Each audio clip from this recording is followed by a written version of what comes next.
We are back in the corner. Geyer has completed the savior of the Stuttgart Surge. Just the other week, the Surge lifted the championship trophy 24-17 against the Vienna Vikings. Ball is thrown and Edwards, Yannick Meyer, Edwards again, over, Stuttgart Surge, for the ELF champions 2025. Congrats to Stuttgart. It's the end of the fourth quarter. Gordon Newman, Ray Hansen, Steve Geyer, Robert Lachman, Mike Harley, and all the others are European League of Football champions. Not only that, but he was the MVP in his hometown running this collection of routes. With 9 catches and 132 yards and 3 touchdowns, he was a very clear MVP in this and goes down as another player that isn't a quarterback to win the championship game award.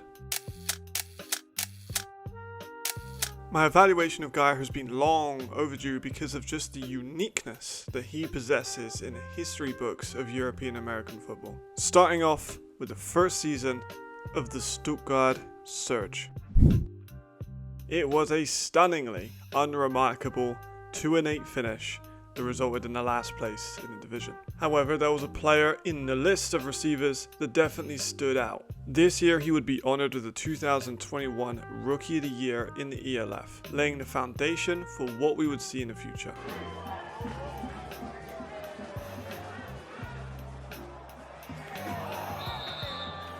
Just under a minute.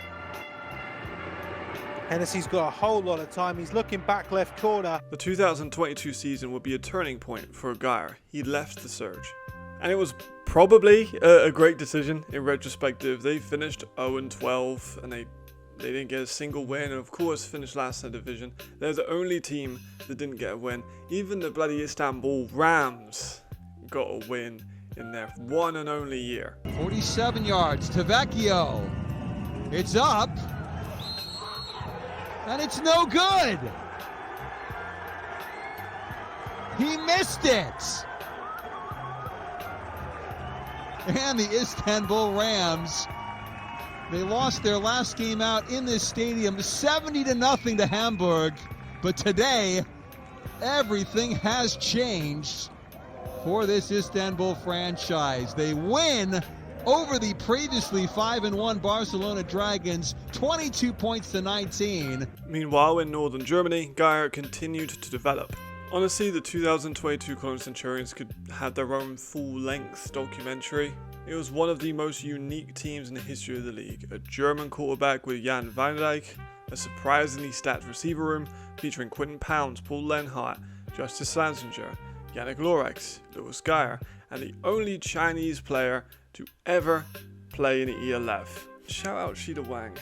But that is just the offense. Lara Perez, Simon, Kenzie, Yannick Venke, Chad Walrand. The defense definitely had like the foundations of a team that could make a championship in 2025. Like Chad Walrand's an all-star. Flamon Simon's one of the best linebackers in the league. He's won a championship. Same with Yannick Venke. Like, same with Marius Kenzie. Lara Perez of the Galaxy was also a champion with the Ryan Fire. All of this to go 3-9. After this, I was interested in kind of just looking at the numbers of the most successful seasons for European production. For 500 plus yards, this is the graph where it's at. So I think you can credit this season in ELF history as kind of what kicked off more success for European receivers and kind of a more trust from offensive coordinators towards European receivers. And I think that started in this year, and especially with Geyer, who's one of the best in the position of that group. But Geyer, still the same player, was still being molded into what he is becoming now, increasing his production and being seen as one of the best young prospects in all of Europe at any position. In 2023, the Stuttgart Surge had the biggest transition of any team in the European League of Football history, from 0-12 to 10-2 and a championship game. Under 6 minutes to play here in regulation. A delayed draw on a robo. He gets loose. Up the middle he goes, hurdling a defender, bouncing off another one, and into the end zone for the touchdown. Oh my goodness. Anselmo Robo. three wide receivers to the right side of Allen. Another tunnel screen again. The top of the screen working to perfection. Geyer has nobody around him except for one defender to beat. Won't matter, touchdown. See the one head fake by Hennessy, trying to fend off the safety, and then drop that thing into a bucket. Mayer with the touchdown as he rolls in 75 yards. Hennessy to Mayer. In the formation for Hennessy, surveying, looking up top, he's got his man. This is going to be a house call, touchdown Stuttgart Surge. Pass to Stewart, he got way behind the defense, perfect throw. And a familiar face was back in that team. Under the 2023 Surge, everyone knows who's in European American football. They got a ton of players from Schwabisch Hall Unicorns, as well as a ton of coaches. But I think that goes under the radar is the fact they brought back Louis Geyer from Cologne. One season is all he spent there. They somehow convinced him to come back to the team. A career high in yards, a career high in catch percentage, and season total touchdowns. In the 2023 playoffs, he would give a bit of a precursor into what we would see down the line. This year, he also earned his first All-Star selection. In 2024, his trajectory kept going up. Nearly every statistical measurement was increasing, his play was improving, and he was given his second All-Star nomination. He evolved from that young rookie that came into the league at 19 years old to potentially one of the best players in the league at the position. And a receiver with his name all over the record books. This season is what I've called his early prime. It's kind of where he is now, and he has got a lot of the same traits, especially with scoring, which is something that has really been a big deal in 2025.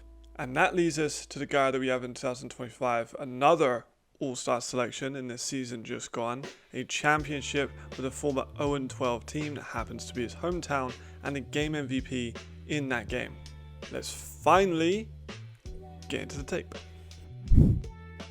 The first and most obvious thing when looking at Geyer's tape throughout the whole season and throughout his whole career is his route running.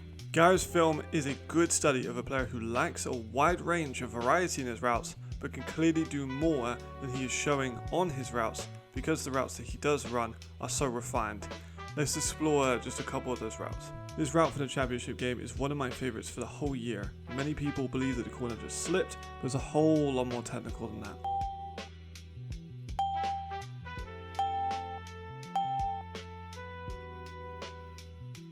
And it's not just an isolated case. Geyer demonstrates that he can find space using his route running, not just by beating a player with pure speed and athleticism. He can also run these routes both inside and out, and is not limited to only being able to run one type of route.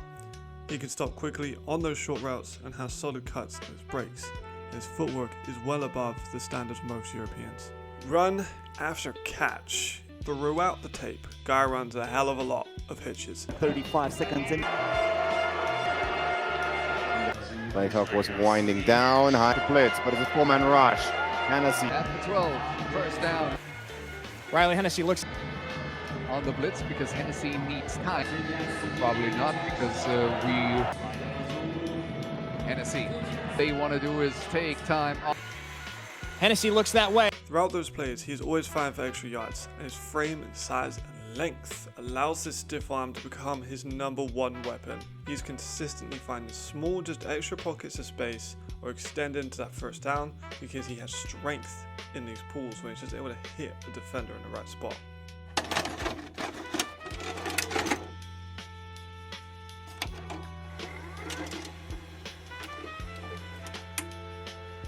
Fourth place in 2025, and Riley Hennessy gets the football back close to midfield. The play action here throws the football for Louis Geyer, who is Hennessy, a little bit of pressure, launches downfield, wide open is Louis Geyer. 2nd and 7, Hennessy on the tunnel screen to Geyer, breaks the tackle. There goes Louis Geyer.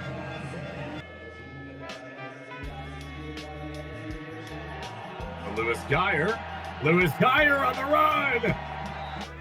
Fresh set of downs, snap from the 49. Stuttgart Surge have no timeouts left. Louis Geyer! To the house! Touchdown, Stuttgart Surge! His 40.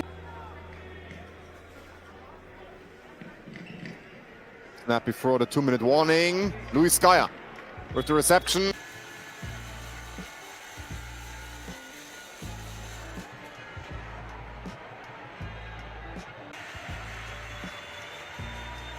Hennessy in the pocket. Fires deep. Hennessy looking for his man, and it is completed. Who else? Number 7, Louis Geyer. Hands is a big one with Louis Geyer. When we watch the tape, we can see very clearly that Geyer's hands are very strong. There's only a few instances of drops in the tape, and his catch percentage of 70.73 ranks pretty highly among receivers in 2025. You would have already seen a couple of good catches throughout the tape that I've shown you already, but some of them are just excellent catches. Dexter Fitzpatrick is coming to Hennessy. Not quite. Hennessy to Geyer to the 40.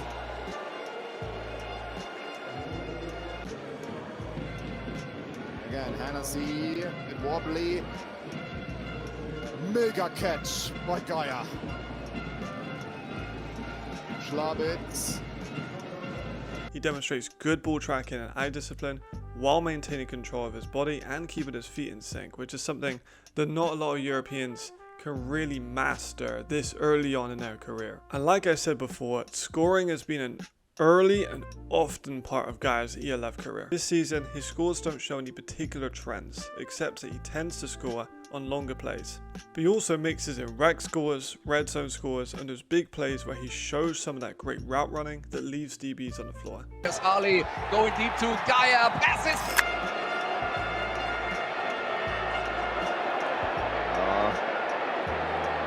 Replay for the search to Geyer, to Geyer, to Geyer, to Geyer. The clearest thing on the tape with the caveat when it comes to Geyer is his speed. The top speed of Geyer has been a regular critique of his advancement to the top level. His 4.15 shuttle time is excellent, and his 6.81 three-cone drill backs up what we discussed earlier about his routes back to the quarterback. However, the 4.68 40 is definitely going to be holding him back when it comes to advancing to a UFL or CFL level. It's clear from the tape that he does play with that kind of speed. You know, some guys you see 40s, you're like that guy runs different in game. I think in this instance, the 40 reflects the game speed. And that mostly comes down to acceleration through the first 5 yards of his route. And it's always the off the block speed that falls short of the top category. And it starts with that release. He does not have a super diverse release package, nor is the one he has extremely explosive. This is the primary focus, I think, for Geyer if he wants to elevate himself into this UFL discussion. If we have all we can see right now through his tape, and he runs at 4.5, that's a fucking problem. Overall though, Geyer's had an incredibly unique career. Like I mentioned earlier, he is 24 years old, he's a 3-time All-Star, he's a Rookie of the Year award winner, he's a champion, he's an MVP of the championship game, he's the all-time leader in yards in the ELF's history, and his joint all-time for ELF touchdowns. He's 24. And he's basically the best receiver that the ELF has seen. He's 24. He's got all those allocates. He's got the ring. He's got the championship game MVP as a receiver. And he's 24. Like, this guy really is the limit. I believe that he can make the UFL. He needs to get that speed down. That is a must. He can't be running a 4.6 anything. I do think with some good training, he can get down 4.55. I think he has a legit shot of making it to the next level. And Geyer's a great player. We didn't even talk about some of his blocking. He's a solid blocker. He didn't really stand out on tape as much for category wise, but he's a decent blocker. And yeah, that'll bring an end to this. I've been wanting to make this for a very long time. We finally got it done. I've been very busy on my Instagram. Go check that out. Also, new thing, go like the video, but also the little hype button. You can see the hype button at the start. Do that. It lets YouTube know you wanted this to be pushed to other people, and that'll be much appreciated. Thank you everyone for listening to me.